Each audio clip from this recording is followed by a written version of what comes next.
Hello, everybody.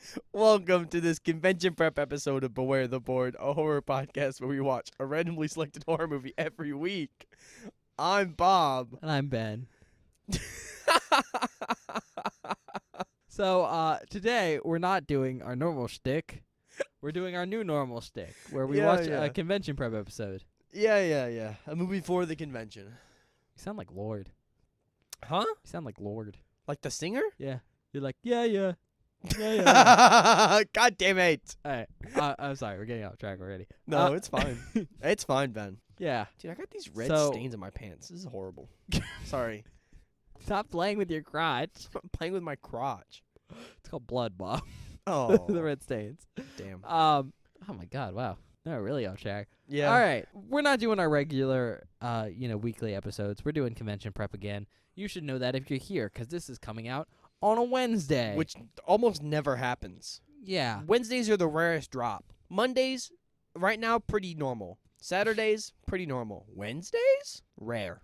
A rare Wednesday episode. So, if you've been here for the other two episodes, we're finishing the Dead trilogy with Day of the Dead, I'm excited. which is my personal favorite out of the three. Well, maybe that Night might be my favorite, but that's just obligatory. Yeah, I'm excited to watch Day because I like Dawn, I like Night. So I'm excited to finish the third one. Yeah. To get all the way through all three. So that's what we're watching today. Are you ready to get into it? Sure. Cool. All right. So this one comes out in 1985. Okay. So what's that? The last one came out in 1978. 78. So almost 10 years. Almost. 7 years. Okay. That's almost, if you round up, that's almost 10 years. Yeah, but no one rounds up like that. I thought you were just going, yeah, it's like 10 years. I said almost, you fucking dweeb.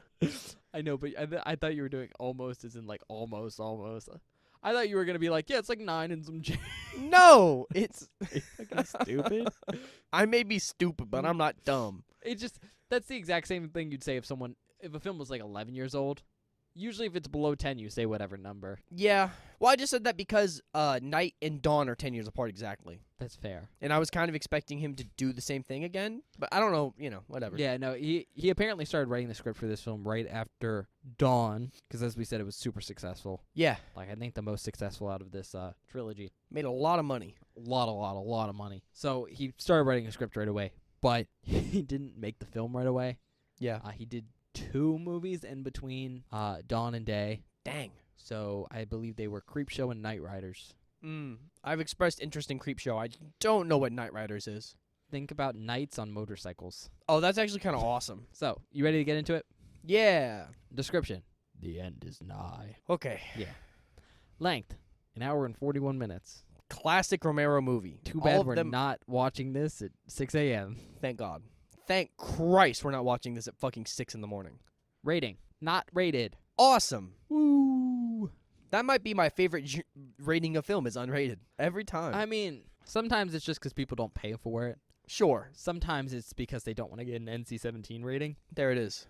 That's usually my reasoning for liking them more is because they can include a lot more because they're not constricted by the rating. Well, they're not. So that's not true. You can include just as much as you would with an NC-17 rating. The difference is you're just deciding not to go in rated. Okay. Wait, so NC-17 you can basically include whatever you want? Yeah. Oh, okay. It's a scale. There's no upper limit to what you can put in the film, basically. Oh, so that's the top of the scale. Yeah. Okay. Not rated is just you didn't get a rating from the MPAA. So is there a reason? Like, what is the benefit of going unrated rather than NC-17? You don't have the, stigma of being NC-17. Okay. Interesting. Like, straight up. That's the only benefit I know of. Also, you don't have to pay the MPAA to review your film. Fair enough. But yeah, I think it's to avoid getting that rating. Because, I think some movie theaters won't show NC-17 movies. Yeah, but you would think that some movie theaters wouldn't show unrated films. Yeah, but I think they're more willing to. That's interesting. Okay. I mean, small showing still. Like, you're basically not going to get into any theaters on a not rated. Yeah. But still. Also, I don't know what the logistical approach is, though, for, screenings. Because NC-17 means it's, what? I forget what the actual definition is. Do you know what? It's, not I don't know. something. No But children, 17 or something maybe? I don't know. It's basically you have to be 17 years old or older to, see the film. Yeah. Period. Like, you can't even go in with an adult, R-rated. Yeah. And so I know that's the case for NC-17. I don't know what the case is for unrated. That restriction might not be there. Yeah. I mean, that would make sense from a money standpoint. First of all, you're not paying the MPAA, so you're saving money there. But also, there's no, like, restriction on who can see your film. Therefore, more people can buy tickets. Yeah, if theaters are willing to screen. Screen unrated, but I don't actually know if they do. Like, I was can't remember. Terrifier 2 unrated? I don't remember. The box is up there. You could look. I would expect that film to be unrated. There's no way that's fucking rated R. Like, if that's not unrated, I'll be highly surprised. So they were screening unrated films, like Terrifier 2 and stuff. So, I don't know. Yeah, that's a film I'd see being NC-17. For so sure. Yeah. The fact that it was unrated probably means there was less restrictions on it. Yeah, and anyone could go see it. I actually don't know. That's not something I've looked into. But I know there's, like, reasons you choose to be not rated. Yeah. And I know Romero has chosen to do that for, like, his films, at least in the Dead trilogy. Mm-hmm. Except for the first one. I don't think that was an option then. Yeah. Just because he didn't pay. All right, moving on. I love NPAA talk. It's always fun. It's always interesting. Because it's like bureaucracy behind art. Oh, the bureaucracy. Review scores. IMDb gave it a 7.1 out of 10. Pretty good. Tomato meter gave it an 86%. Oh, yeah. Audience score 75. Oh, okay. Has 2 wins. Notable actors. Laurie Cardile as Sarah. She was Francine in The Last Call. Terry Alexander as John. He was Flip in Conspiracy Theory. Jarlath Conroy as McDermott. He was The Undertaker in True Grit, the 2010 remake, which great Western. I don't know if you've ever seen True Grit. I've never seen True The Grit. original or the remake. Nope. Are they both good? Yeah. Oh, wow. I like them. I just like True Grit. It's fun. Joseph Pilato as Rhodes. He was Dean Martin in Pulp Fiction. I haven't seen Pulp Fiction. And this is, what is this, 2 movies in a row with people from Pulp Fiction? Yeah. Damn. Anthony DiLeo Jr. as Miguel. He was Vandal in Monkey Shines. We've talked about that. Isn't that another Romero movie? Mm-hmm. That makes sense. Richard Liberty as Logan. He was Mr. Howard in Flight of the Navigator. Sherman Howard as Bub.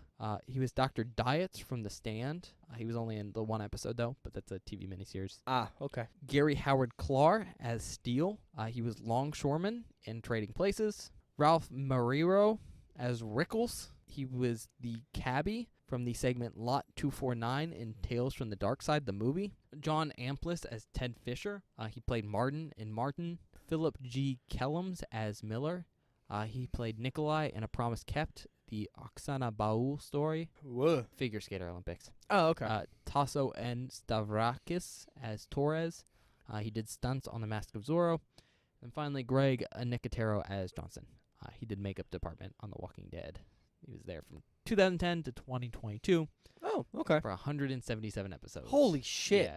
I can't imagine being on a makeup crew for a show like that. That's insane. One of the biggest special effects people in the business nowadays. Yeah, I mean, because, that's so much makeup to put on so many. The number of zombies in that show. Well, yeah, I mean, I believe he's the N in KNB Entertainment. It's a super famous special effects studio nowadays. Oh, okay.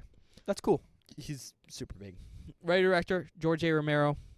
He's also written and directed The Dark Half, 1993. Budget is estimated at $3.5 million, Okay. which compared to the last film, which was $650,000. Yeah, that's a a bit lot more higher. money to mess with. Yeah. And box office. So this is a little bit weird. I think this is a good example of the information I have is not always exact, right? Sure. So for actual box office sales, just at theaters, what I found was $5 million. Oh. Yeah. So doubles, but not good. Yeah, it's not. It didn't print money like Dawn of the Dead did No, it did pretty bad. in comparison.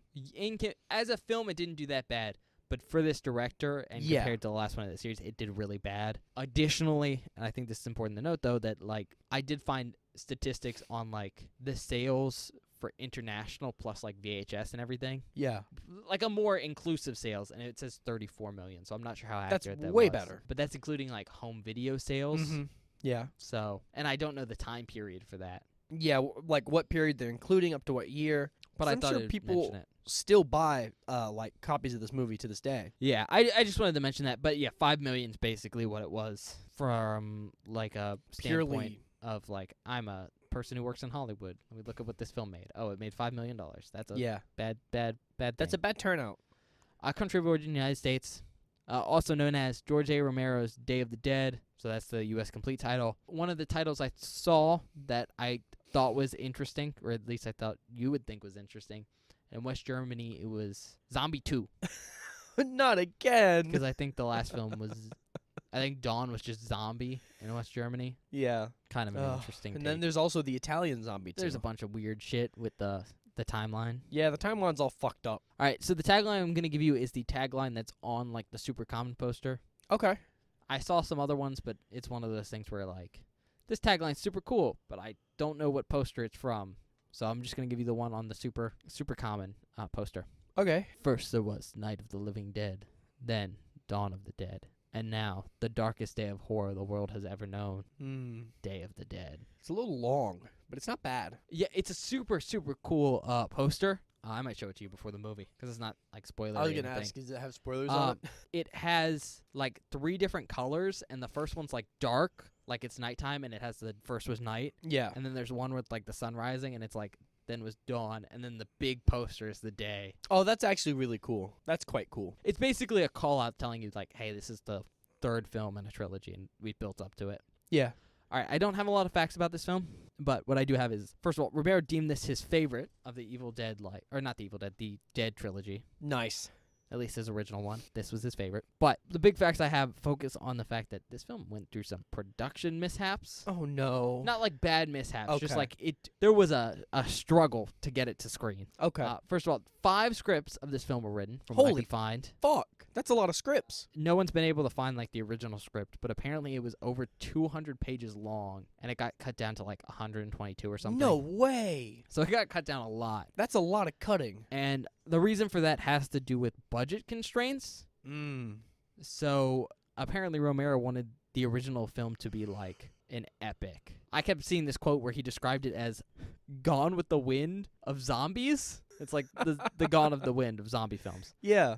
But I think there's a clip of, who was it? I think it was Tom Savini saying that the original script was kind of like Indiana Jones and Raiders of the Lost Ark with zombies, just in like how wild it was. That sounds awesome though. But he essentially would have needed more money for that film, Yeah. and the studio was like, okay, we can give you money, but for like the turnout we want, if we give you this much money, we're gonna have to demand it's like an R-rated film. Oh, now see, And Romero didn't want to do that, that's fair. Respectable. so he decided to make it an unrated film and take a budget cut. So the original budget, from what I could find, was $7 million, and it got cut in half to $3.5 million. But he had more creative control, so like throw in as much gore and stuff as he wanted. Yeah, I think that's worth it. Yeah, except, so from what I could find, part of the reason this film didn't do so good is, back in the day when he released Dawn and like Night, there was a lot more independent movie theaters, like a lot more, which was great because independent movie theaters were more willing to show unrated films. Yeah. It's been what, like 17 years since Night, Yeah. and the film business had changed, Oh, and there was a lot less independent movie theaters. Yeah, we're in the midst of the 80s, man. And from what I could find, essentially what happened is like, because there wasn't so many independent theaters, a lot of people weren't willing to show this film because it was unrated. Yeah. So it basically kind of flew under the radar. I was looking at some like reviews people wrote of this film, and a lot of people were like, yeah, when this film came out, I didn't hear a lot about it. Like, all I heard was the makeup, like the zombies look good, but that's about all I heard compared to like Dawn, which was a lot didn't Yeah. And apparently that's the reason from what I could find for that. Damn. Is it That because sucks. it was unrated and because of the movie like culture at the time, it just didn't show. That really, really that sucks, It was man. probably primarily what impacted the sales, not the actual content of the movie. That can be rated afterwards, but I like it. That makes me sad, man. That's what I got. But before we get into the movie, I want to mention something. Sure. Because the point for this whole thing that we're doing is that this is convention prep. And if you noticed in the last 2 episodes, we haven't mentioned anyone who's showing up at a convention. Well, Tom Savini's gonna be there, and he did the makeup in Dawn. Oh, thanks for spoiling that, Bob. Fuck you. Well, I thought we had. Yeah. It wasn't there another person? Well, I was gonna do it. Fuck well, you. I thought I already said Fuck that. you. I said that last episode. You might have actually. I don't know. I didn't spoil anything. Fuck we already you. talked about that. But yeah, Tom Savini's gonna be there. But the real reason we're watching the whole trilogy is because a bunch of people that are in this movie are gonna be at the convention we're going to. Not a bunch, but a Yeah. good amount. So I have the list right now. So I will read that to you. Okay. But yeah, I Tom didn't- Savini. I think we mentioned that on the last episode. That's why I said it. 'Cause I we already forgot. talked about it, man. This is what I deal with. This motherfucker always Fuck you, shitting Bob. on me. Piece Fuck of you. shit. Get shit on you.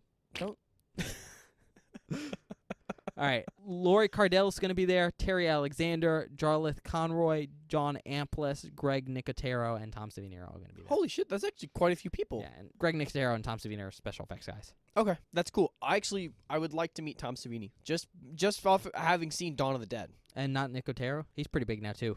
Well, yeah, he is big, but like, No, you'll like him, too, because he does, again, I think it's called K&B Effects. yeah, It's K&B something, but it's basically this big studio, and they've done work on a ton of stuff. yeah. Like, basically, all the guys in that studio kind of met on this film, or at least a couple of them did.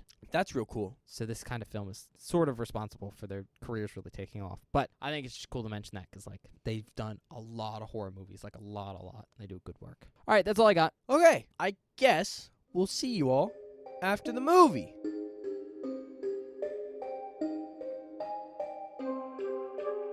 Hi, everybody. Welcome back. We just finished watching Day of the Dead. Yeah. Yep. Thumbs up, thumbs down, Bob. Thumbs up. Okay. I figured. I'm cackling. You can't see it because it's an audio podcast. I have like the biggest shit-eating grin on my face right now. Yeah, Bob went through a roller coaster of emotions. But We'll he get to came out- that. He came out having a good time. I think I'm just going to describe the plot of this. Yeah. So we can get into talking about it. Please. I love you're just like, please, sir. Please. I just want to talk about it. All right. The plot's pretty simple. The film basically starts off with a couple characters in a helicopter flying over a city. And I think this is immediately a throwback to the ending of Dawn, where Yeah. we have our two characters flying away to supposed safety in a helicopter, or at the very least, places unknown. And so, like, this is an immediate callback that even though we know time has passed, it feels like starting off right where we left. Mm-hmm. I almost thought we were. I almost thought it was going to be Peter and Judy, or not Judy. Is her name Judy? I don't remember her name. Fran. Is it Fran? It's Fran. Fran. I don't know why I said Judy. Fran and Peter in a helicopter. I went, oh, nope, different people. Yeah. But they're flying over this city, and they land, and two of them get out, Sarah and Miguel. So Sarah is, we eventually learn, a scientist, and Miguel's a soldier. And they get out and leave the other two in the vehicle, who are John and McDermott, who we might call Billy because that's his first name. Yeah, or Bill. It's depending. It's interestingly enough mentioned in the film, but he's not credited as that, Yeah. which is bizarre because he's one of the few characters with like a first and last name in Yeah. the entire film. But they stay in the helicopter because very specifically, John's like, I'm not paid enough to like, I'm not paid to land, Yeah. and so I'm definitely not getting out of the helicopter. And McDermott isn't either. McDermott's running the radio. Yeah, and he's also best friends with John, so he's sticking in the helicopter like a smart guy. Yeah. But long story short, Miguel and Sarah like walk down the street, and immediately we can tell it's a different world than Dawn, because it's just so more run down, and there's a bunch of like jump cuts, I think as the credits are rolling over them, to show how just end of the world everything is. Yeah. Like there's no people around. There's trash everywhere, like cars are broken down. We see a skeleton being overrun with fiddler crabs. Yep. There's a freaking mud puppy. There's an alligator just walking the streets like he owns the place. Nah, he came out of the bank. He did come out of the bank. And Miguel's on a air horn just screaming for people. Like, hey, is anyone here? Is anyone alive in this city? And I do want to mention that McDermott was doing that on the radio. He was just like, hey, can anyone hear us? Because that's why they were flying around, is they're looking for literally any survivors. Yep.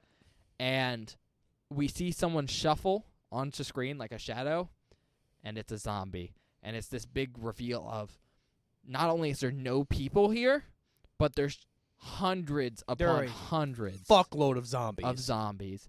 And I want to say right off the bat, Bob, pretty great. Oh, yeah, it's real cool. That's a very cool first zombie to see. Not even that, but like just the zombies in general. Oh, yeah, they're great. They're I- fantastic. Like not the. I don't want to like shit on the zombies in Night of the Living Dead or Dawn of the Dead, but the day zombies are so much better. See, I don't even think that like they're better than the Dawn zombies, but I would say it's a difference of they're on a similar level, but the day zombies are so much more refined in the way they look and I- act and feel. I'd say professional is the word. yeah. Also, I just want to note that like the big problem I have with the Dawn zombies is I think a gripe a lot of people has, which is the coloration of the See, skin. I thought the coloration, it was very similar. It is, but it's not as basically the Dawn zombies are very like bluish gray, Mm-hmm. and I don't think that color choice for a zombie is necessarily bad. It's just too vibrantly bluish gray in the Dawn, and it's a lot more Like pallid gray. yeah. Basically, the color didn't come out the way they wanted it to Mm-hmm. in Dawn. I think I've heard interview with Savini basically saying that like it didn't come out how he wanted it to, and it came out this time, and I like it a lot better. Yeah. It looks a lot less vibrant, but the big thing with these zombies is they're a lot more detailed in like injuries Yeah.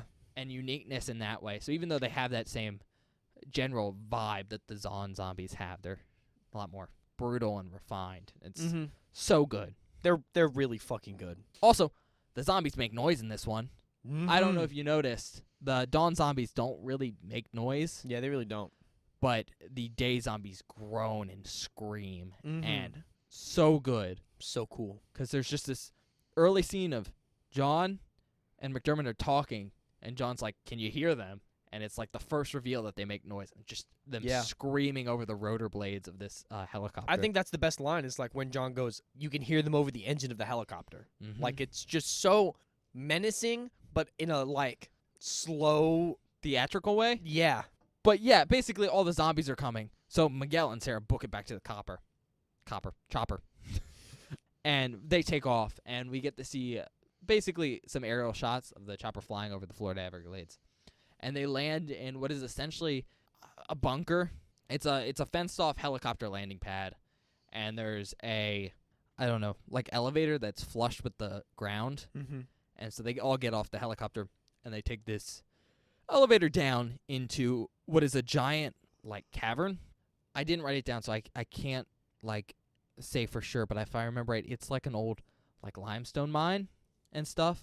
Like it's that's where they filmed. It's one in real life, and it looks like it.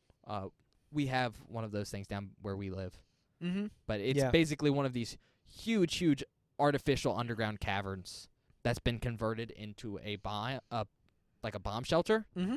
Assumedly for like Cold War stuff, because this takes place in the 80s, and from what I know, that's not like an uncommon thing. Like I know the one by us can do that too. Additionally, like big underground caves like that are usually used to store stuff, and they say it later in the film that it's used as like record storage for like Like military database stuff. military, but also like last of humanity kind of stuff. Like Yeah. they say film negatives and stuff are down there. Basically it's a cultural archive and like an actual bunker for like Cold War stuff. Pretty stereotypical.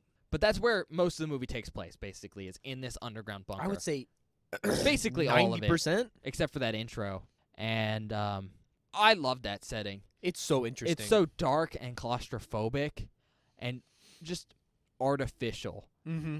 But more importantly, it's just barren in a way that matches this tone, because this film exemplifies the fact that, like, this is the end. This is it. Just that intro where it's like there's no people around, but the follow through of they get back to the base, and this is a military operation. This is a military base, and how many people are there? 12. 12. 12 people are left. And what, 3 of them aren't even military? Yeah, no, 5 of them. 5. Yeah, you're right, 5. 5 of them aren't military. So there's 7 soldiers 7 soldiers, for the whole base. and the non-military people are Logan, Fisher, McDermott. McDermott, John. and Sarah. Yeah. And everyone else is military. And it's just a very bleak situation, because they've basically been trying to get contact with the outside. With literally anyone. That's what they were doing in the helicopter, we learn, is taking it out, flying like 100 miles down in the both coast. directions. In both directions, just like with McDermott on the radio going, "Hey, can anyone hear us?" Because the mainland's lost power at this point. They have a really great line in the film that, like, what is it? Like, the mainland's lost power, all the shopping malls are closed, which is this Yeah. great line establishing the fact that, like, the world of Dawn is over. Like, some time has passed since the end of Dawn, Mm-hmm. which is already, what, like 9-10 months Yeah, it's been a after while. night? But there's just no one, because they can't reach anyone. It's implied that there's other people left. They just, who They knows don't have where they are. radios or whatever. But really what the film is from this point, with everyone in the bunker, is the slow fallout. Because the person who was in charge of the military side of this operation, because it is a research project to potentially find a cure for the zombie stuff, or at the very least research them. Mm-hmm. I think it's kind of unclear because it's alluded to that this whole operation was thrown together last minute, and I think they basically got all the scientists that were willing to try anything, Mm-hmm. threw them in a bunker somewhere far away from like all the important bunkers in Washington D.C. and stuff, and just say, "Have fun." And then they gave them a military detail of, assumedly, the soldiers they were willing to let die, because it's basically a suicide bunker. But long story short, the person who was in charge when they left on this helicopter trip, the 4 people we named earlier, John, McDermott, Sarah, and Miguel, died. Major Cooper. And so now, this other guy, Rhodes, is in charge. And Rhodes is the definition of the last person who should be in charge. He should not have any power. Both because he immediately comes off as, like, unhinged and, like, violent. Very much so. But I don't know if you read it this way, but I read it that, like, there was someone probably in charge before Major Cooper. Because we learned, 5, 6 people had died already at that point? Yeah, quite a few. I think it was 5. Yeah. Essentially including Major Cooper. And so, like, it's just this feeling like things are just progressively getting worse and worse. And so what the majority of the movie is the tension between the military side and the civilian side. Because Rhodes is like, I'm in charge now. I don't know why we're doing all this science bullshit. All I know is 5 of my men have died. We're running out of bullets. We're running out of supplies. I want to blow this popsicle stand and just leave. Yeah. That's it. And basically the whole film is this slow escalation of the tension between Rhodes, that he's like leading with his buds, against Sarah, who's kind of like the head of the civilian side, it's like scientist civilian. And then the 2 kind of wild cards in this whole situation are John and McDermott, who are just kind of neutral and are like, Yeah. they're there. They have a contract to be there. They're the helicopter guy and the radio guy. So they have a job to do, and they just want to do their job, but they don't believe in all the science stuff. Mm-hmm. And the other wild card, and probably the wild is the emphasis here, is basically the mad scientist character. And they call him Frankenstein, but his name's Logan. He's a fucking maniac. And he is very specifically doing very practical experiments with, like, zombie behaviors. Yeah. And, like, training them. Versus Sarah, who's trying to do, like, find a cure or a way to reverse like, it. blood work and stuff. But yeah, basically, things escalate how you think. It gets super, super nihilistic. Yeah. And I think that's where I want to leave this description. Yeah. And we'll have some spoilers, I think, later on, because there's a couple things we want to mention. I don't know if we even want to talk about it. We'll see. Yeah, that's what I don't know if we want to mention that, because that is something that I wasn't expecting. All right, so maybe we won't mention things, but we will see. But that's kind of roughly what happens. It's the setup of there's a bunch of characters in a cave and how they bounce off of each other. Mm-hmm. And I think that's a good lead up into the fact that I really like this movie. I've said I think it's probably my favorite Romero zombie movie. Because, at least for me, if I'm talking about the best zombie movies ever, there's a bunch of different types of zombies. But, like, I think the most accurate zombies are the Romero zombies. Because, like, he invented zombies. It's fair. So, it only seems fair. And out of, like, Romero's zombie films, especially his OG trilogy, Dawn is my favorite. I think it's so good. You mean Day? Day, yeah. You said Dawn. I know what I I know said. what you mean. But yeah, Day is probably my favorite. It's so good.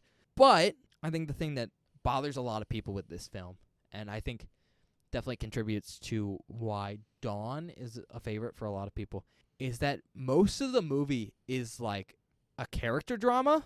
Yeah. Like people just yelling at each other But it's so good. and getting into arguments. But it's just very well done. I don't know what you thought about it. No, it's so good. It's just great over-the-top emotions combined with well-written, like, soliloquies. Mm-hmm. From what I could tell, a lot of the people in this film are stage-trained, and it That comes explains off. it. Like, that's just how they got their start, so a lot of them really... It's very over-the-top style of acting from a lot of these guys. But I think it just really works with a lot of the high emotion and tension in this film. The only, I think, issue we have is some of the characters are just almost too over the top. Yeah, some of the characters are super unlikable, but they're supposed to be. But that's the thing, they're supposed to be. And I think the good examples of this are Steele God, he sucks. and what's his friend Rickles? Rickles, who are just like the cackling hyenas of the military ops. Yeah, it's like Rhodes is Scar and they're the hyenas. Well, not even a charismatic Scar, like No, not even charismatic, just evil. rabid Scar. Yeah. And I think that's another complaint people have with this is that I personally think out of the civilian characters, John, McDermott, and Sarah are all great. Yeah, they're great. John probably has the most characterization out of a non-main character. Sarah's probably the main character. Yeah. And McDermott's there. But He's there, but he's so I love good. him. He's so he's funny. so great. Every time something goes bad, he just goes, Jesus, Mary, and Joseph. He's just a very stereotypical alcoholic Irishman who's just like, the world's going to shit. Gonna enjoy myself while doing my job. Yeah, it's so good. Constantly has this flash, just drinking brandy. But like all those characters are great. Fisher's kind of there. He doesn't get a lot of lines because he's not necessarily important, but I do like his scenes. Yeah, his scenes are good. And Logan's just the mad scientist. He's fucking insane. But like all those characters are very good and they're well characterized.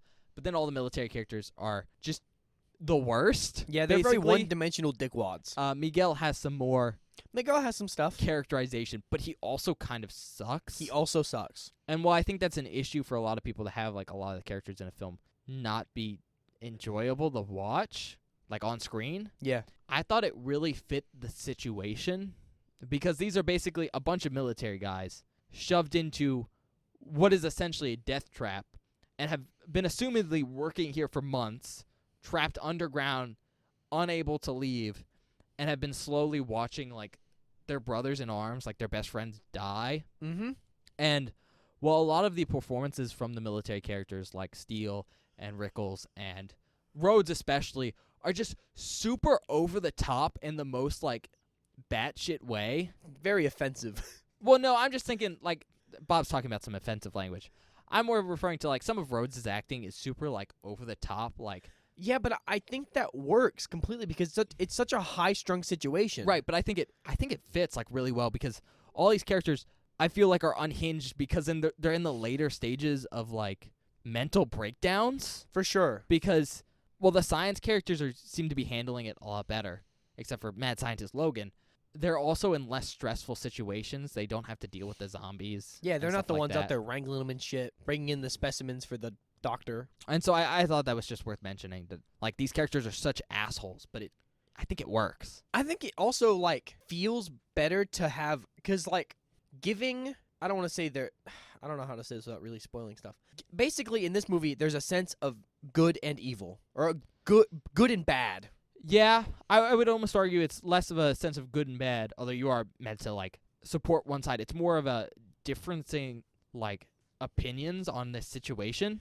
Yeah, I feel like we didn't see this in either of the other Romero films. There's no protagonist antagonist. It's always protagonist, zombies are the antagonists. In this, there's protagonist, antagonist, and then zombies. Yeah. And then how the zombies interact with these three groups is really interesting. And I think having them split like that also helps it like feel better when people live or die. Yeah. Because it's like, oh, this ex-military person died and we don't like them, so fuck them. That's exciting. Or, oh no, John! Like, shit like that. It makes you feel more invested in everyone, you know what I mean? Yeah, it's just a lot more. The characters feel a lot more weighted in Yeah, this film than any they do. other. Even the characters, like I think the characterization in Dawn is great with like Peter and all them. But Yeah. they're just even though they're more likable than say Steele. Steele feels more characterized in a lot Mhm. of ways. Yeah. Oh, that's another good thing to talk about here. Do you have anything you want to talk about specifically? We haven't really talked about any of the practical gore stuff yet. All right, you want to move on to that?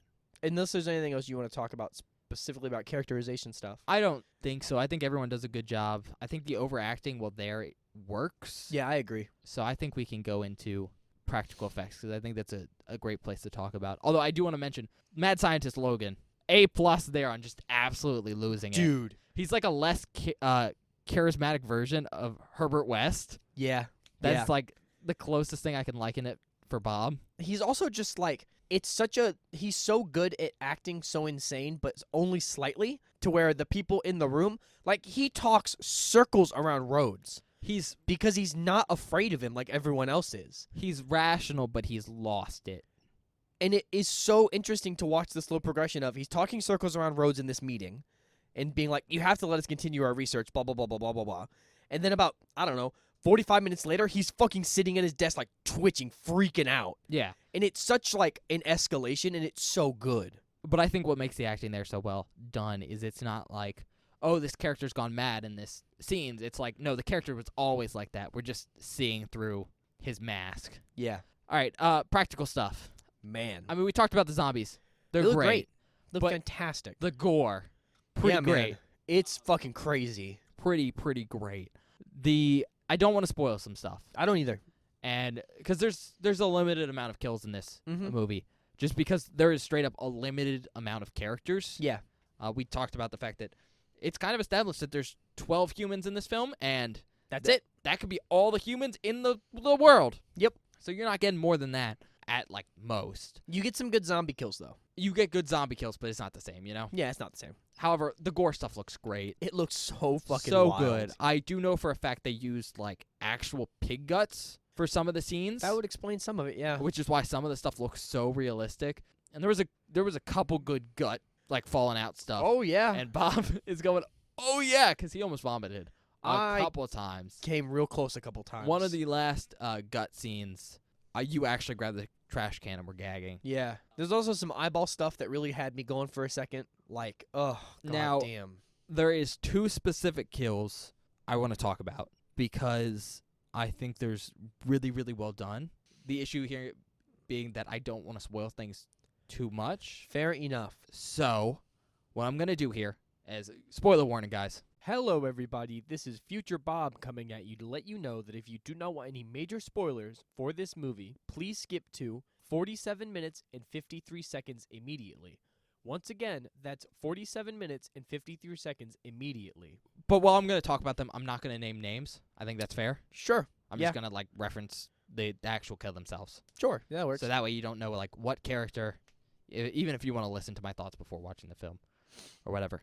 But the two ones I want to mention is the last kill of this movie is super impactful, So good. both because it starts off with this like super good reference to the cold open Yeah. with a bunch of zombie hands.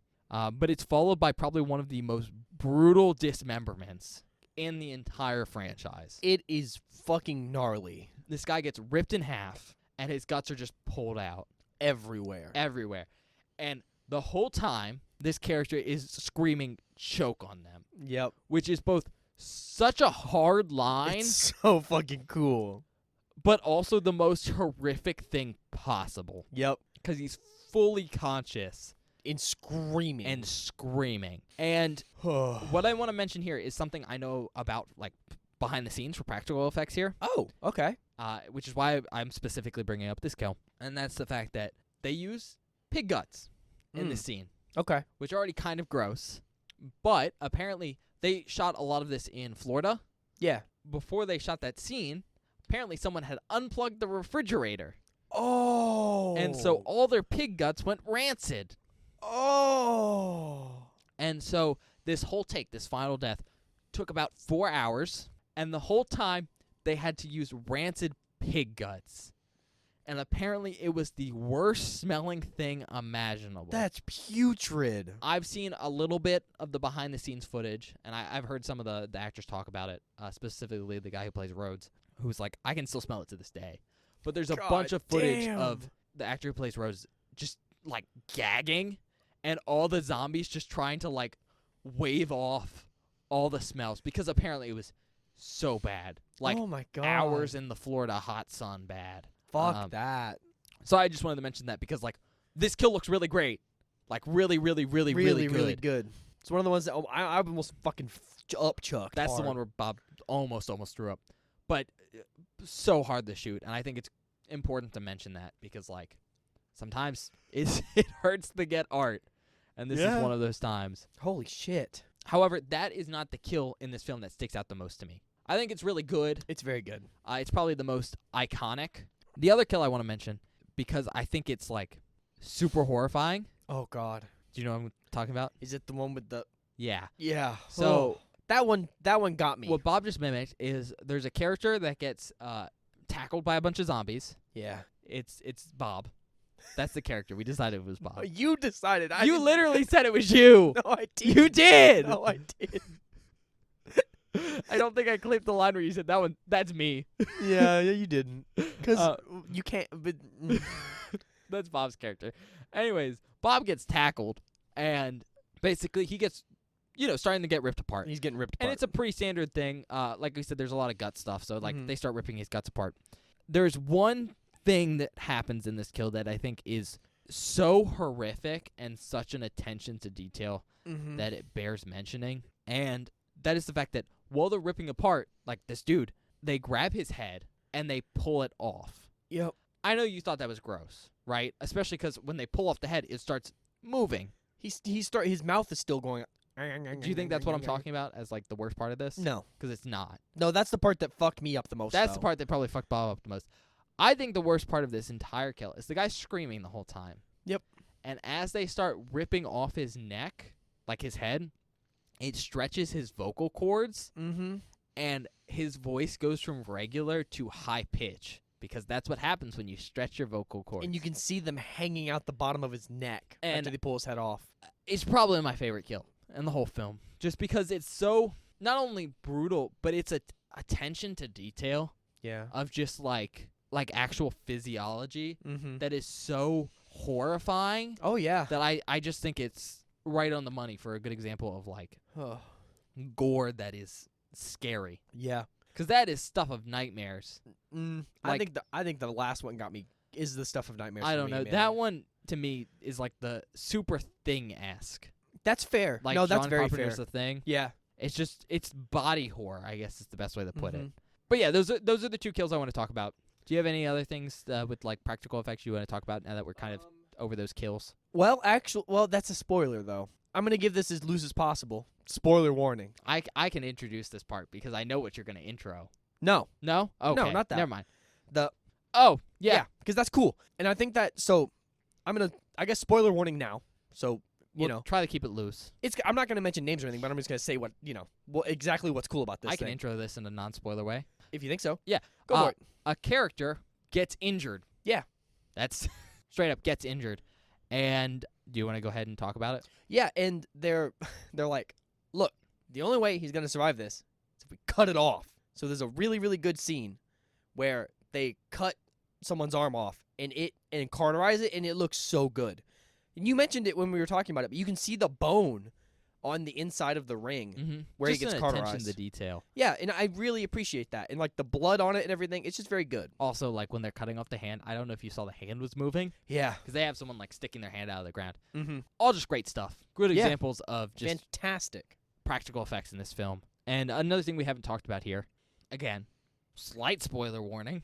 Sorry, we keep having these. Logan, as we said, is like a mad scientist, and what he's dealing with here is like trying to figure out zombie behaviors and like why they work and how to like control their behaviors. Mm-hmm. And so a lot of what we see him doing is experimenting on zombies. And we see a couple different zombies that he has torn apart. Oh. I just want to mention there's one that we see. I think it's the first zombie we see him experimenting on. And I just want to mention it because, like, the head is messed up. Oh yeah.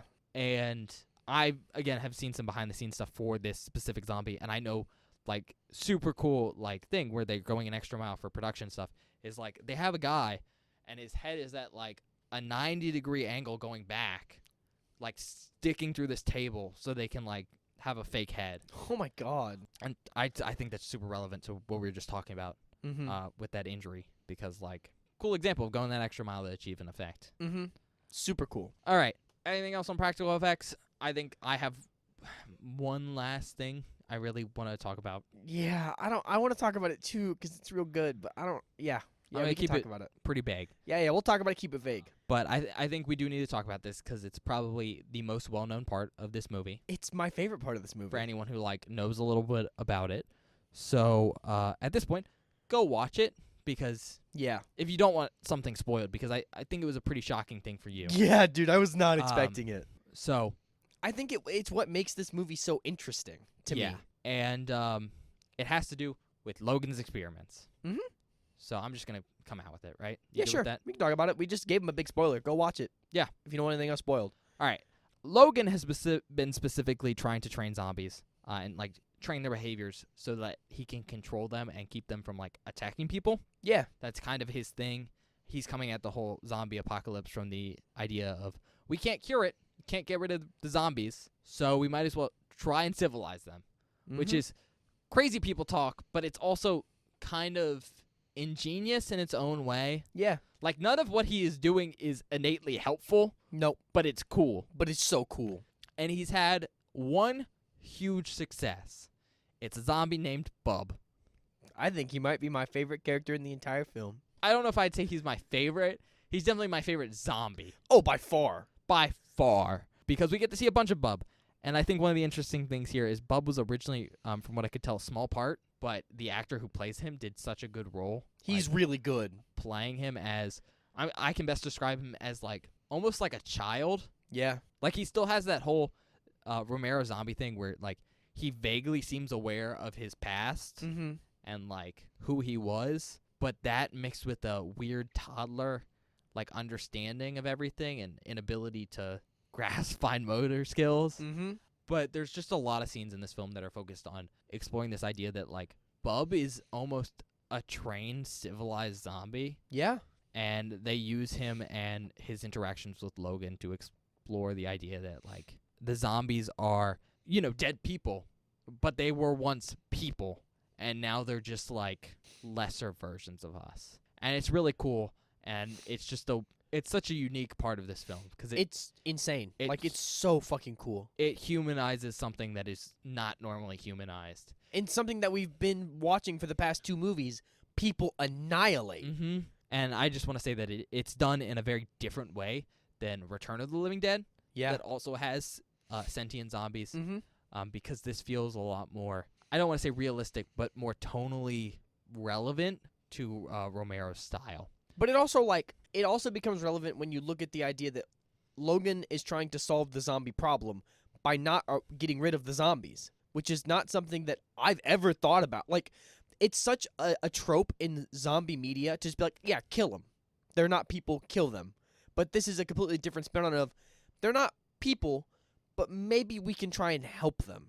Well, help is the wrong word. Not help, but like Deal with them? deal with them in a non-murderous way, a Yeah. non-violent way, which is Although- not something I've seen.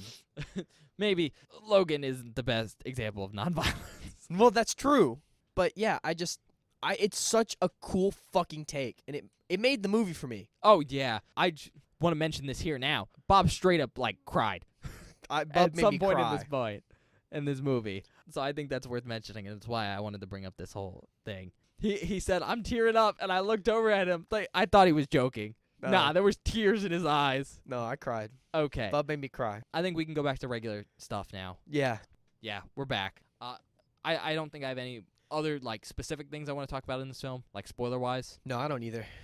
There is one last discussion here I want to have, and that is some of the cool information we learned in this film and how that has to do with maybe some continuity stuff. Yeah. So I wanted to bring that up. First of all, like, offhanded line pretty early on in the film, and I think this is a good establishment of, like, how messed up the situation is. But Logan mentions offhand that the zombies outnumber everyone like 400,000 to 1. It's crazy. Which is absolutely crazy. And I just wanted to mention that because, A, it shows how, like, fucked this situation is. Oh, and yeah. how hopeless. But because I think it leads into this next cool fact we learned in the film, and I don't know if you picked up on it, but Logan's talking about how long zombies last. And, like, one of my favorite things about, like, modern zombie media, like with the undead style of zombies, is that they're dead, right? So they're rotting. Mm-hmm. And, well, I'm not a big fan of The Walking Dead. I just never could get into the TV show. One of the coolest things I've seen from that show is that as the seasons progress, the zombies are rotting away. Yeah, they get worse. And they become more, like, black rotty and stuff. And there's this real weird, like, kind of throwaway line, but I think it's super cool. And Logan mentions how long these zombies will last. I don't know if you heard it. I didn't catch that. But I think it's so cool because it's, like, this moment of, well, maybe we could, just outlast them, Like, we can survive longer than the zombies, and then they'll all rot away. And it's this offhanded line that kind of gets rid of that problem, where he goes, if someone's, like, turned right after they die, the zombie will last, like, 10 to 12 years. Oh. And if they were left a couple hours after they die, before they were turned, it's, like, 6 to 7. I just wanted to bring that up because I thought that was a really cool, like, in-universe thing that's like, oh, Yeah. not only is there a ton of zombies, but we can't just wait. Yeah. They're just going to be there. For a while. And I did want to mention that. But the other thing I want to mention, and we were talking about this, I think the whole last half of the film, is how the zombie whatever works. I think it's an Yeah. infection. We talked about that quite a bit during Because the movie. They talk about it being an infection in Dawn of the Dead in the radio. And it's heavily implied it's probably biological, like an infection in this one. Yeah. Especially from the fact that Sarah is Doing blood work and stuff. doing blood work and stuff. But what we were really talking about is that in Night of the Living Dead, it's implied that, like, just anyone who dies Comes back. comes back. Yeah. And it's talked about that, like, it's caused by radiation and whatever, which is a plot point that's kind of abandoned in Dawn. Yeah. And I've talked about how I don't think necessarily the timeline for Night lines up exactly. Fair enough. Like, the timeline lines up, but not the exact, like, circumstances behind the ghouls. Yeah. Because they're ghouls in that film and not zombies. And what we really got into a discussion about was whether or not if you died, you would come back as a zombie Yeah. if you weren't bitten before you died. Long story short, because it's implied both ways, I think, throughout the series. Yeah. And I think the conclusion I came to for this film was that if you died and you weren't bitten, you didn't come back. Yeah, I think that's what is established. Because, spoilers, Don't say the character name, but No, we see a character somebody dies. who dies, Not by zombie. not by zombie. He hasn't been bitten. Yep. And he didn't get, from what we could tell, like, brained. Yeah. So he is viable to come back. And we see his corpse, well, an indeterminate amount of time later, Quite a while later. quite a while later, and he still is a corpse. Yep. And, yeah, I mean, I think that answered it for me. Mm-hmm. Same. You have to be bit to come back as a zombie. Which I think is very interesting. I mean, that's pretty classic. It's very classic, but it's not the way it worked in Night. But Not the way it worked in Night, and you said there's some implications that that's not how it worked in Dawn. because the Even though it's implied to be an infection. yeah, they in the very beginning of Dawn, when they're in the radio station all yelling about stuff, one of the dudes is talking about how the dead are getting out of their graves and, like, walking the streets and Yeah, stuff. but that could have been a over-exaggeration. Yeah, for sure. All right, that's kind of like the last thing I wanted to bring up there with those zombie stuff. Yeah. Because I think it's all pretty cool. It's all very cool. The zombies are so much more fleshed out now. Like, you could really see the evolution throughout this Mhm. whole series, going from ghouls, which aren't really zombies, to Dawn zombies, which are just pretty classic feeling, Yeah. to the zombies in this film, which really feel like the Dawn zombies fleshed out and turned formally into something that's really reminiscent of Romero, Yeah. who you figured out his style is very, I don't know, I don't want to use the word deep, but there's usually an underlining tone Yeah. that the film is focused on, There is. and his zombies seem to exemplify that. They're people, but there's some Mm-hmm. There's social some substance commentary there that you don't really get in a lot of other modern zombie media. All right, you want to do recommendations, I guess? Sure. Unless you have anything else to talk about? No, I have nothing else I want to talk about unless you want me to start spitting spoilers. Nah. I didn't think so.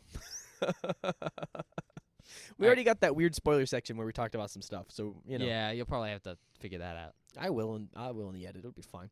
All right. Recommendations. If you've seen Night and Dawn, you haven't seen this one, what are you doing? Go watch Day of the Dead.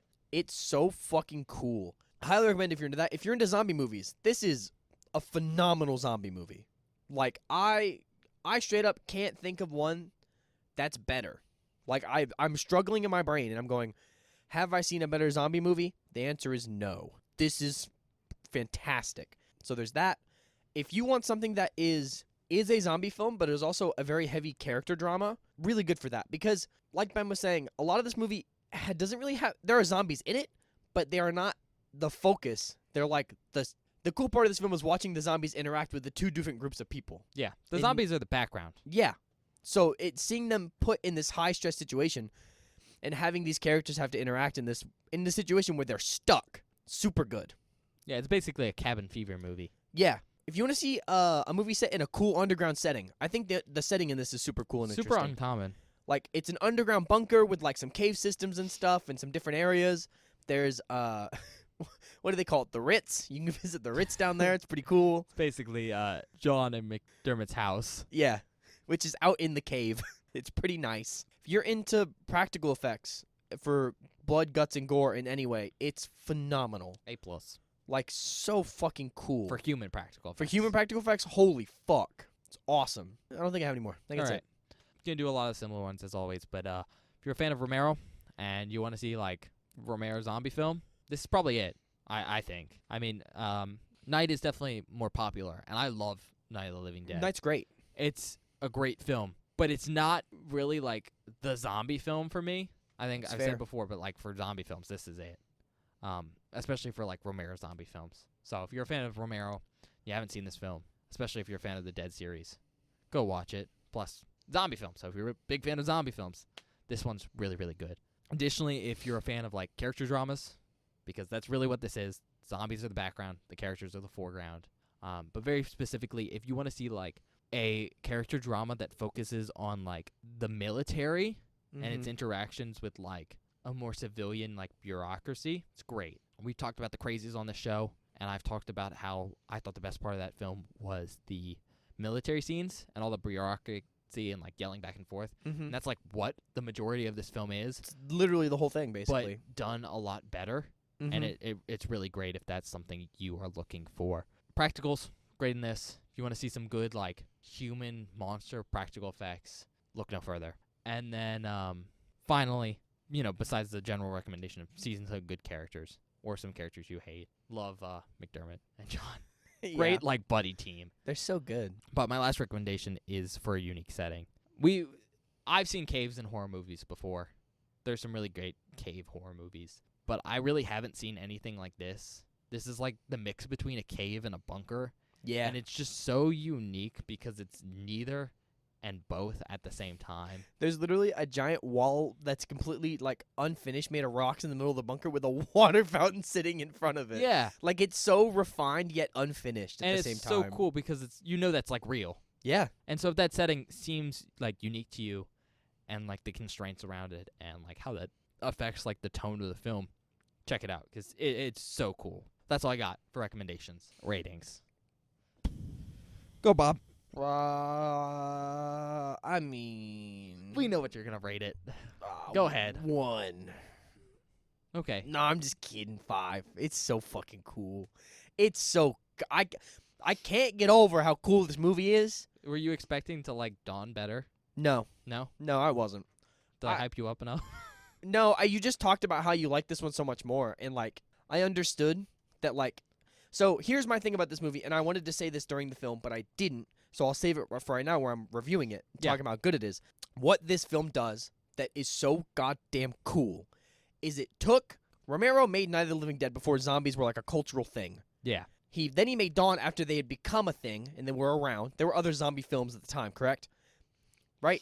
So then he took all the cultural zeitgeist of zombies that he created, basically, and then refined it into the, I don't want to say perfect, but the closest thing I'm going to say to a perfect zombie film.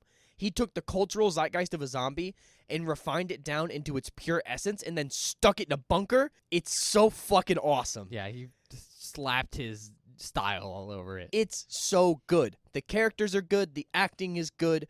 The drama's great. The kills are awesome. The practicals are amazing. If you are a fan of zombie films, and you haven't watched this one. You're missing out. Like this is like I said this during Night because I hadn't seen this yet.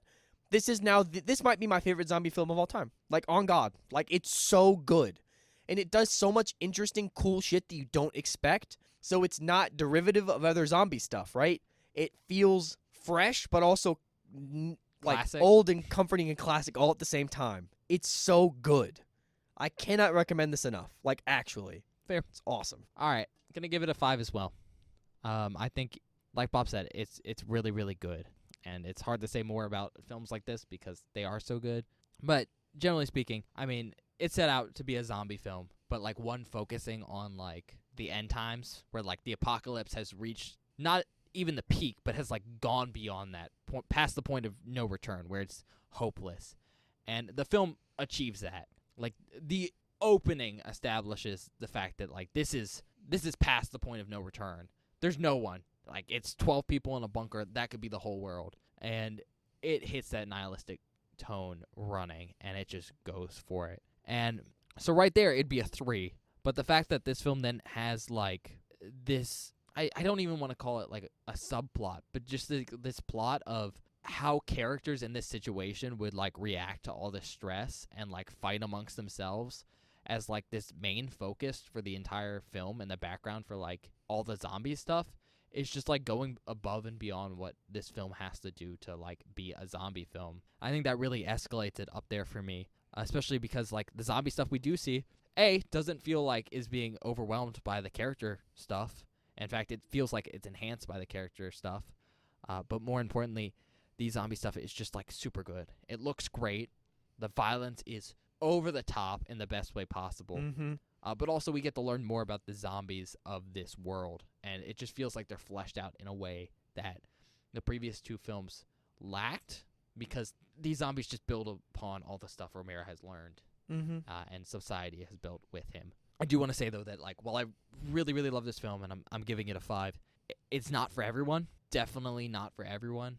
Like, while I'd highly recommend it, I know that like this heavy character style with like over-the-top characters, well, I think really fits the tone and the attitude, is maybe not what everyone's going to enjoy from like a zombie film. Fair enough. I think that is important to note, even though I think it works super well with what Romero was going for. Okay. On that note, we're going to go to the outtakes. There are a lot of outtakes in this one. Yeah. It's a lot of laughing, for real. Yeah. It's a lot of just cackling. Yeah, I think there's going to be a couple good. outtakes that are just like, this is us seeing this, and then cackles. Yeah, so many good moments. So have fun with that. We'll be back in a second. Yeah, we'll see you guys in a second.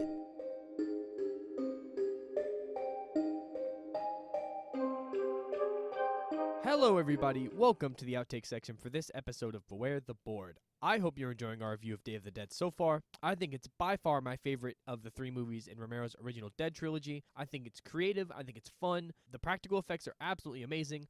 But if you do not want any spoilers for this movie, please skip to 1 hour, 16 minutes, and 41 seconds immediately. This first clip is Ben and I's reaction to the cold open of this film. Dark, eerie music. I hate when like subtitles spoil things. It spoiled the dark, eerie music. How are you supposed to know the atmosphere? Is this person just sitting in a concrete room with a calendar? Yes. Okay. What month do you think it is? June. Not like October? No. A horror month? Fuck, it is October. Well, that was unnecessarily scary. I'm surprised you didn't scream at that. I No. thought you would have screamed at the hands. No, it did scare me, though. Ugh, I love this movie. Where are we? Are we in a helicopter again, Romero? Yeah. This next clip is my reaction to seeing the zombies in this film for the very first time. Bob, it's a person. They're coming. Oh my god. It's pretty great, right? That guy's tongue is just... Yeah. Holy fuck. That's what you have to look forward to in this movie. Look at this guy.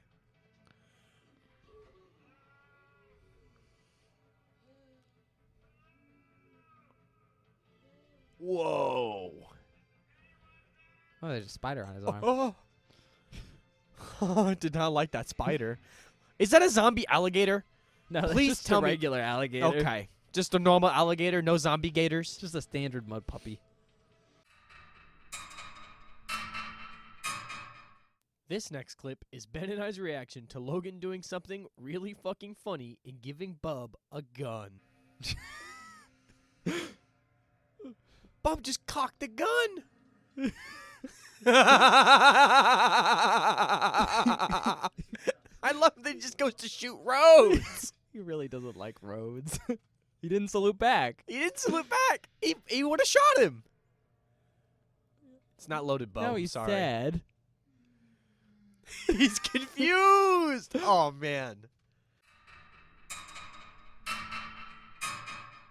This next clip is Ben and I's reaction to things starting to get out of hand with these zombies. Ugh. Oh, fuck, the thing broke.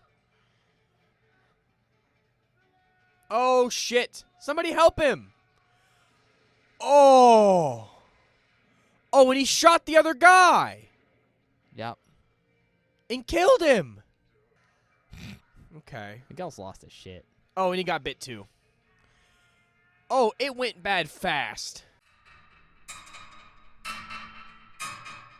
This next clip is Ben and I's reaction to them trying to amputate Miguel's arm to see if it'll save him from the zombie bite. Oh, is she gonna try the arm amputation? Mm-hmm. I wonder if that's gonna work. Oh! Oh, Miguel. I'm sorry, buddy. Well, he passed out. I know, but it still sucks. Passed out's the wrong word. He's knocked out. Oh! The Saba! The fucking slide and scrape. Help them, McDermott! Help! He's trying. I think he was just like, oh my god. I would have been like, oh my god, too! Oh, he is bleeding out. Yep. Sarah. It's actually not how you make a tourniquet. What Well, is- it is. But you're supposed to put like a stick in there and twist it to get it extra tight. Yeah. Oh, she's just gonna... Yep. That has to hurt. He's gonna feel that in the morning. He's gonna feel that right now. It's better than bleeding to death. Yeah, Although he might be a one-armed zombie. We'll find out. maybe. We'll see. It's very interesting. Oh. You can see the bone in the center. This next clip is Ben and I reacting to McDermott's catchphrase. Third time he said that. Can that just be the name of the episode? Jesus, Mary, and Joseph. I'm okay with that. Me fucking too, man. This next clip is our reaction to Rhodes absolutely unloading into Logan. Holy shit! He just fucking annihilated Logan. This next clip is Ben and I reacting to Miguel being an absolute fucking mad lad. Oh no. Someone coming down? There's no way someone's coming down. Maybe it's help, Bob. Oh, what are you doing? Or maybe Miguel, you fucking fool! maybe it's Miguel doing something crazy as shit. That's his MO this whole movie. Doing stuff crazy as shit, yeah. This next clip is Ben and I's reaction to the zombies finally becoming a major issue and Sarah and McDermott doing their best. Nice little touch. You can see the zombies walking towards them in the background. Mm-hmm. Because it's so black that... Oh, zombie arm coming out the ground. Oh, Lord, it's dark as fuck in here, bro. I can't see anything. Don't let McDermott get bit, though. No, that's a girl. Don't let Sarah get bit, or I don't want either of them to get bit. I like them. Oh, yeah. The civilian characters are great.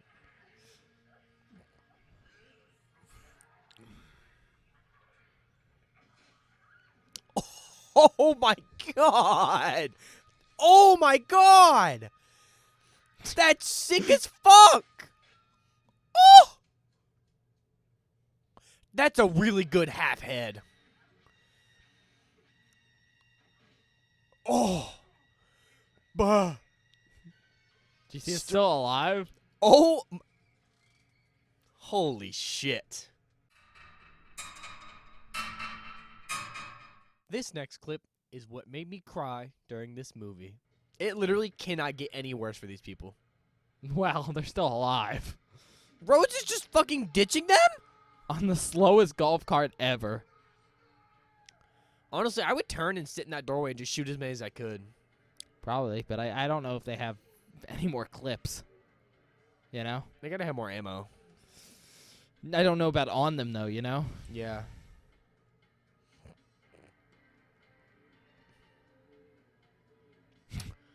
Oh, the things have gotten out of hand fast. Well, I think these people are coming from the barricade, you know? Yeah. Because they left that open on accident, too. Where did he just lock himself in? The military compound area, like where they sleep. Because it's all sealed off. I guess it's all... Bub's in here! Well, yeah, Bub's been in there.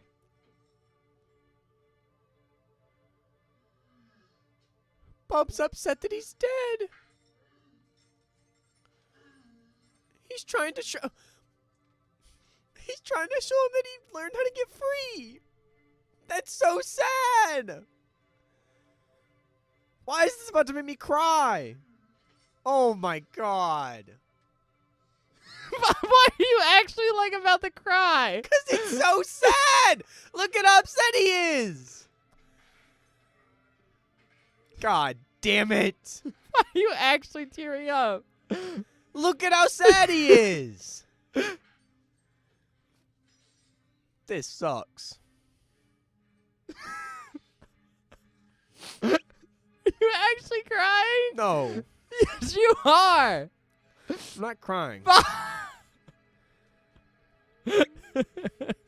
Whoa, Bub saw the... Oh, Bub saw the gun.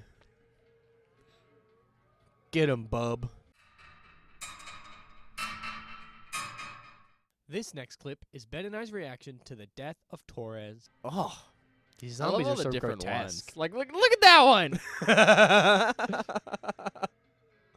Did you see the wedding dress one? Yeah. Oh my God, There's- Torres. there's Torres, you. you're fucked. There's you, Bob. Oh, he's so fucked. Oh, yep, there he goes. He's about to get ripped Ugh. apart. Ready? Oh no! Oh no! Oh no! Oh, they ripped his head right off. His jaw's still fucking moving! Holy shit! This next clip is our reaction to the death of Rickles. I'm going to go ahead and give you a gag warning on this one. Bye, Rickles! Oh, God, what are they going to do to him? Oh! Oh, no, don't bite his fingers off! Oh, my lord. That the eyeball pop. The eyeball. It's the eye stuff, man. Steel, you fucking suck. I hope you die too. This next clip is Ben and I reacting to some of Logan's training with Bub actually paying off. That might be the dumbest thing. Well, it got him in. It got him in, but now... Well, fuck Rhodes. That's the only one who's in there. I guess that's true. Fuck him. Bub will be fine. Bub will be accepted by his people. Yeah. Bub might be a domesticated zombie, but at least he's still a zombie. Yeah. Bub might become their leader. I don't know if they have that much intelligence. I like the clown zombie. Did you see the ballerina? Yeah. There's another soldier.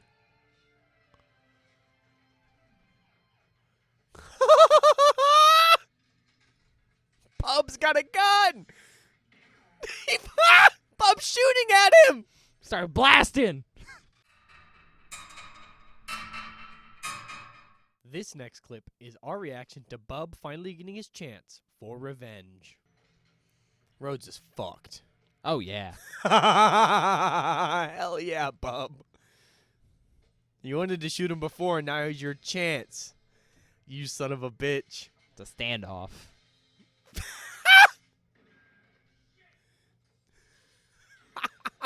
Oh shit, he hit him! Hell yeah! This next clip is our reaction to Bub defeating Rhodes. You've been shot twice by a zombie. You What? suck. He's an ex-military zombie. Okay, fair. But this is a currently alive military man. Yeah. But He's losing the fight. I don't think all his marbles are there, you know? Fair enough.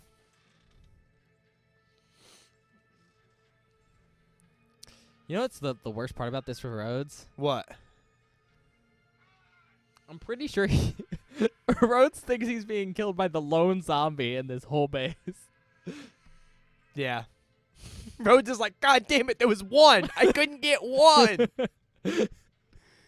He's so incompetent. He's insanely incompetent. It's awesome. How many more bullets does Bub have, though? Oh, There they are. oh, Great that's shot. a good, like, oh, he hit him. He fucking shot him again.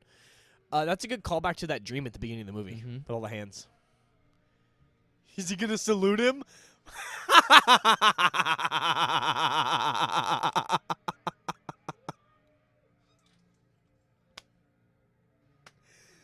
Oh, that's so fucking good.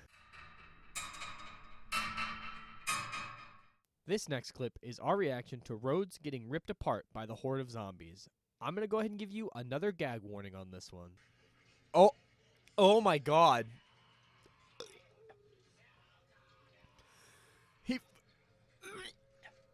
They ripped him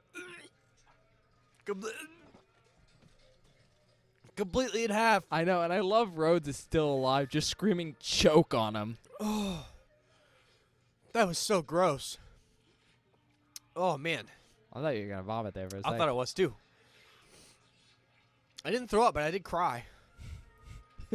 Not for the reason you'd expect in a horror movie. No. Oh! Did you see the spray all over the window? I saw. That was awesome. This last clip is my reaction to the very end of this film. It's his responsibility to make sure it's filled. Oh! What the fuck? No! What is going on? That's what we call an ending transition, Bob. Where are we and what is happening? Well, what was John's plan? Go onto a beach somewhere on a small island. Oh. No, I just thought. No, okay. it's just the most what the fuck like ending transition ever. That made me mad. I was pissed I think for a that's second. why it's there. Oh, I thought it was all going to be a dream.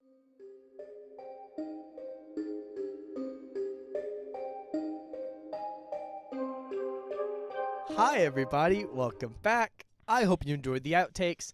Probably a couple of us just laughing our asses off and McDermott going, Jesus, Mary, and Joseph. I think I specifically timestamped one where he just says Jesus, Mary, and Joseph, and then we lose our shit. Because he does it every time something horrible happens. He says it a lot. He's a very stereotypical, like, Irish Catholic kind Yeah, of guy. but it's so good. Who's also an alcoholic, but Yeah. that's separate. Defining character trait right there. Yeah. Yeah. So, anyways, hope you like those. We do have some announcements today.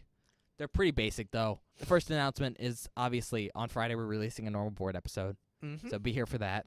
But our other announcement is we're continuing on with convention prep stuff, and we're doing a movie we're doing 2 movies next week. Yep. And I think Bob's very excited for them I am. I'm actually excited.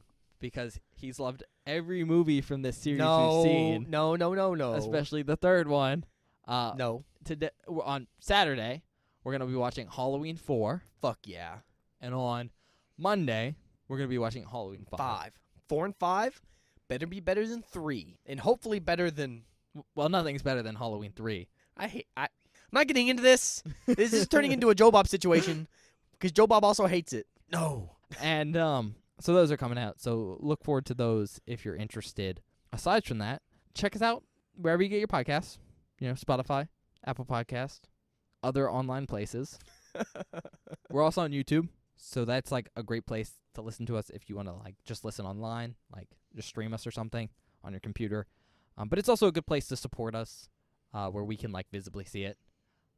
So if you want to like subscribe and like our videos and all that stuff, that really helps us feel good about what we're doing with a lot of our free time.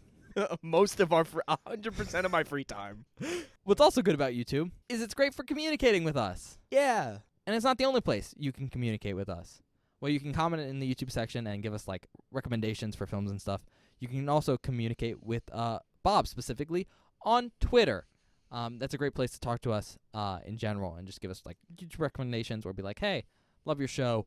Just know that like Bob's a little slow and you gotta walk him through, really train him to like learn things and like how they interact with you guys. But don't worry, if you give him a little reward afterwards, Bob will be all for it. What am I, like, this is like a Pavlov's dog situation?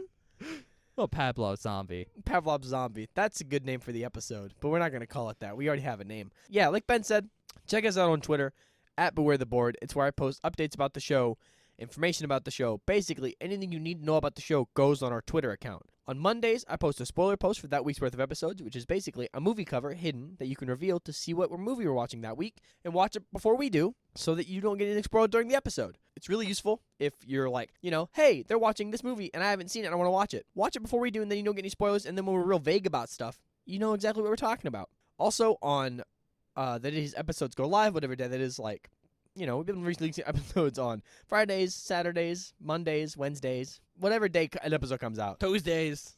Well, we haven't had Tuesdays yet. We get to Tuesdays, I think I might have to slow down a little bit. We're gonna have a week that is like every day. We did 4 in a fucking row on the weekend of Father's Day. It was crazy. Thought I was gonna die. Gotta reach 7. No, maybe one day. If I didn't have a job, I could maybe do it. You can fix that today. Yeah, well. But on a day an episode goes live, I post a link to it.